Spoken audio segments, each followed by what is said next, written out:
आषाढ महिन्याच्या शुद्ध पक्षातील एकादशीला देवशयनी एकादशी म्हणतात. काही ठिकाणी ही तिथी पद्मनाभा तिथी म्हणून ओळखली जाते.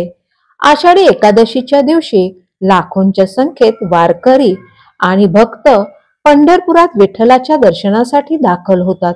आषाढी एकादशीस पंढरपुरात शेगाव येथून संत गजानन महाराजांची, आळंदीहून ज्ञानेश्वरांची, देहूहून तुकारामांची, त्र्यंबकेशहून निवृत्तीनाथांची, पैठणहून एकनाथांची, इदलाबादहून मुक्ताबाईंची, उत्तर भारतातून कबीरांची पालखी येते. आषाढी एकादशी ही वर्षातील 24 एकादशींमधील सर्वात महत्वाची एकादशी आहे. या दिवशी भगवान श्री विष्णू 4 महिन्यांसाठी क्षीरसागरामध्ये शेषशय्येवर झोपी जातात. भागवत संप्रदायासाठी ही फार मोठी पर्वणी मानली जाते. वारकरी मंडळी महिनाभर आधीपासून आपल्या लाडक्या विठ्ठलाला भेटण्यासाठी पंढरपुराकडे प्रस्थान ठेवतात. ही परंपरा 800 वर्षापेक्षाही अधिक काळापासून सुरू असल्याचे सांगण्यात येते.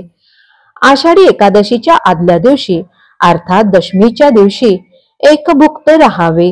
एकादशीस पहाटे उठून स्नान करून तुळस वाहून विष्णूपूजन, विठ्ठल पूजन करावे. हा संपूर्ण दिवस उपवास करायचा असतो. रात्री हरिभजन करत जागरण करावं. दिवस देवाच्या नामस्मरणात घालवावा. या दिवशी पंढरपुरात वारकरी विठ्ठलाची आरती, विठ्ठल नामाचा जयघोष करतात. आषाढ शुद्ध द्वादशीस पूजा करून पारणं सोडावं.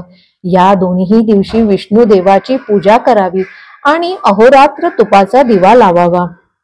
आषाढी एकादशीच्या व्रतामध्ये सर्व देवतांचे तेज एकवटलेले असते असा समज आहे. त्यामुळेच याला अनन्यसाधारण महत्व आहे. या संदर्भात एक कथा अशी आहे की भगवान शंकर यांनी प्रसन्न होत मृदुमान्य नावाच्या राक्षसाला इतर कोणाही कडून न मरता केवळ एक स्त्रीच्या हातून मरण येईल असा वर दिला होता. या वरामुळे मृदुमान्य राक्षस खूपच उन्मत्त झाला आणि त्याने देवांवर स्वारी केली. यावेळी भगवान शंकरांकडे देवांनी मदतीसाठी दावा केला, पण वर दिल्यामुळे भगवान शंकर यांना काहीही करता येत नव्हते. याच वेळी देवांच्या श्वासातून एक देवी निर्माण झाली आणि तिने मृदुमान्य राक्षसाला ठार मारले. त्या दिवशी तुफान पाऊस पडत असल्यामुळे सर्व देवांना स्नान घडले.